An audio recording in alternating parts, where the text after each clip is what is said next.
Previously on the Junkman's Adventures. Welcome back to the Junkman's Adventures. I'm the Junkman, and I want to give a quick shout out to channel members and channel membership. Please join down below. That helps support the channel, helps make these videos. Also, I have new merch, brand new shirts and other merchandise. Look below, there should be a shelf. Otherwise, I got a link in the video description. Anyway, on with the video.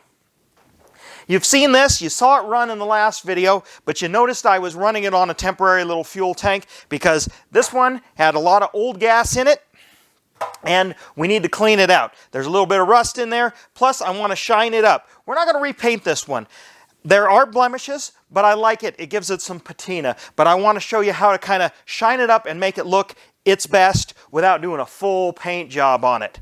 However, the other bike you saw me get running, the G4TR, this is its tank, and obviously you can tell by the paint and everything, it's pretty rough. And then when you look underneath, look, somebody's JB welded along here. There's JB weld. There's a bunch of little pinholes in this. Now, I might have to replace this tank, but I'm going to give it a shot. I got some ideas, and we're going to see that later in the video, of maybe we can salvage this temporarily without having to replace it. So anyway, let's get going. We're going to start with this tank first, then we're going to move on to this guy and see if we can't make it, seal it up so it's usable. Well, here is the tank, and here's a little more closer, and this is its worst side. You can see somebody put, looks like some duct tape on there a long time ago, and then when they ripped it off, it took a little bit of the graphic and the paint off here. But the other side is near perfect. Now, it's just dirty, but there's also some rust up here where the paint is chipped, and you know, this bike has been sitting and such, so we're going to have to take care of that.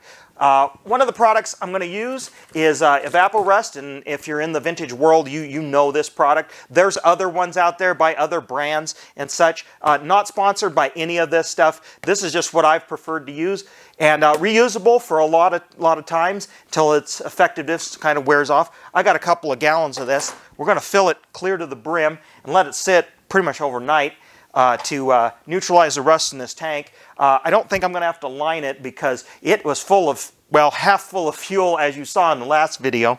For this rust on top here where the paint is chipped, I'm going to use navel jelly.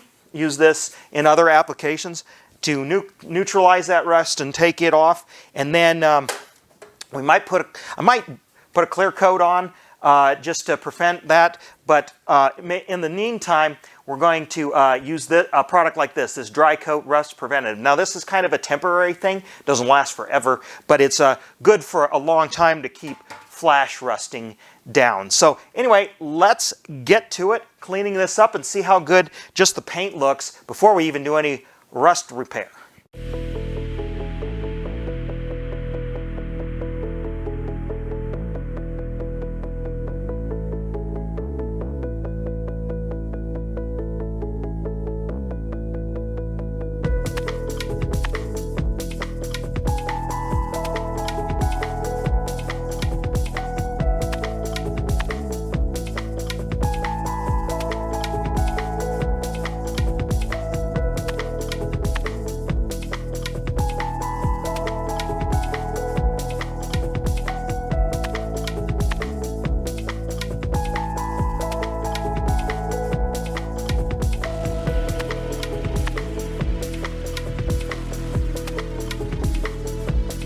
One day later.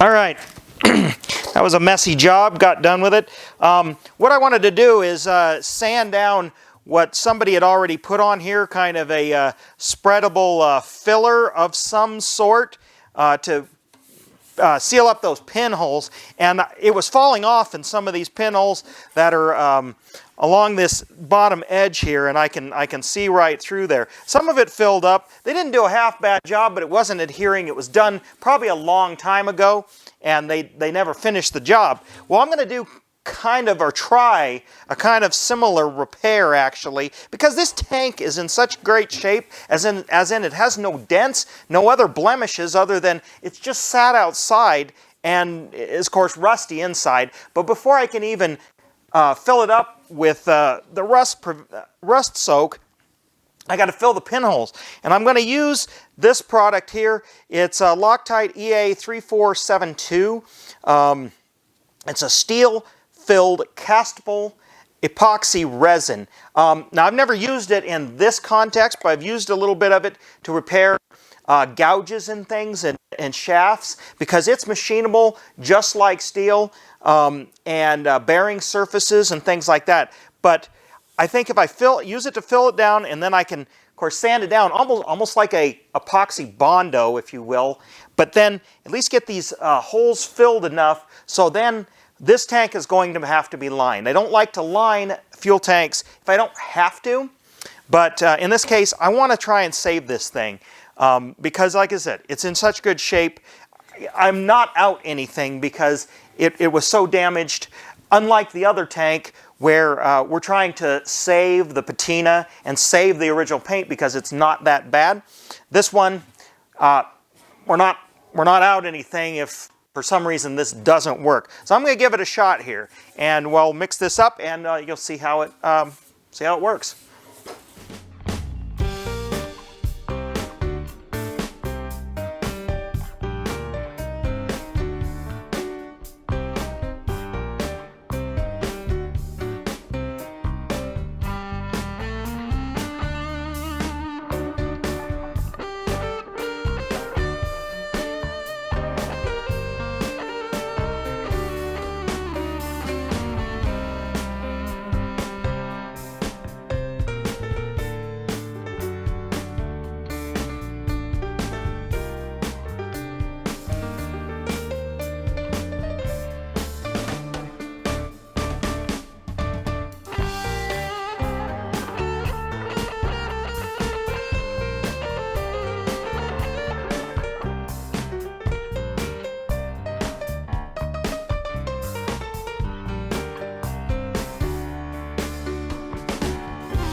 A few moments later.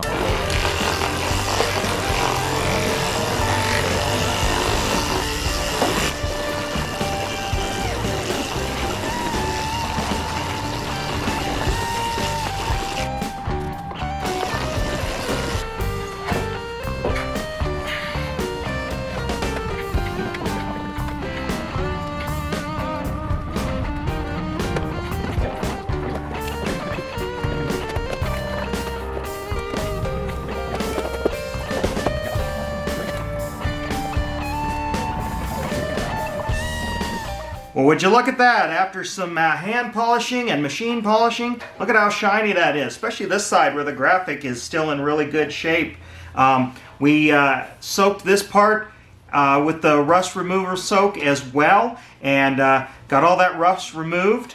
This is the other side where the graphic is a little worn off there by somebody put maybe some duct tape or something on it, and then it kind of ripped the paint off years and years ago. But this looks really nice. So I think the next thing to do is to use some wax and grease remover, and then I might shoot just a light coat of clear, mostly focusing on where these rust chips and things are, to sort of seal it up and preserve it best I can.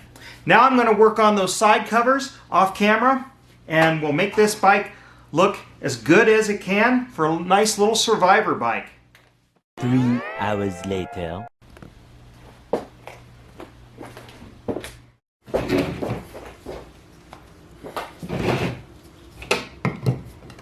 I'm using Red Coat here. That's one of my favorite tank liners. I've tried them all, and this one I think is the best. But a little tip, no matter what the brand, is you can't let this stuff pool up and dry in a puddle. So you need to drain the excess, otherwise you are almost guaranteed to have a failure.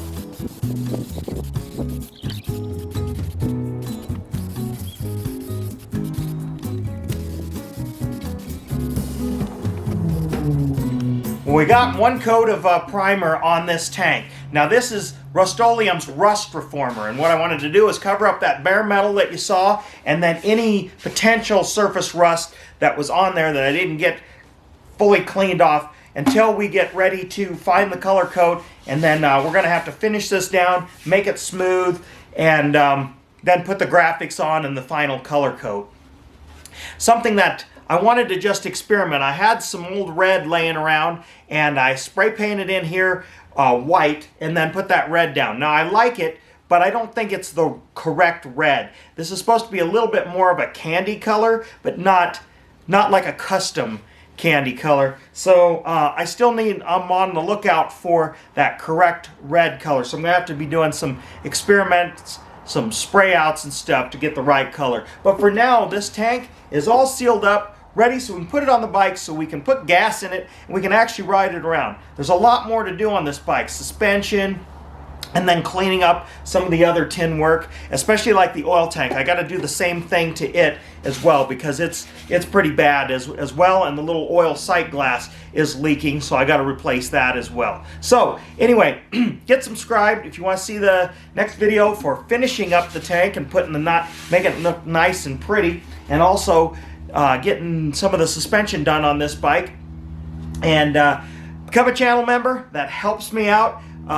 It's as little as $2 a month to help fund what I'm doing here. If you really like this, if you've learned something, or just give thanks on the video. It's a one-time little donation saying, hey, I liked your video, or hey, that helped me out, something you saw in here. So anyway, till next time, thanks for watching.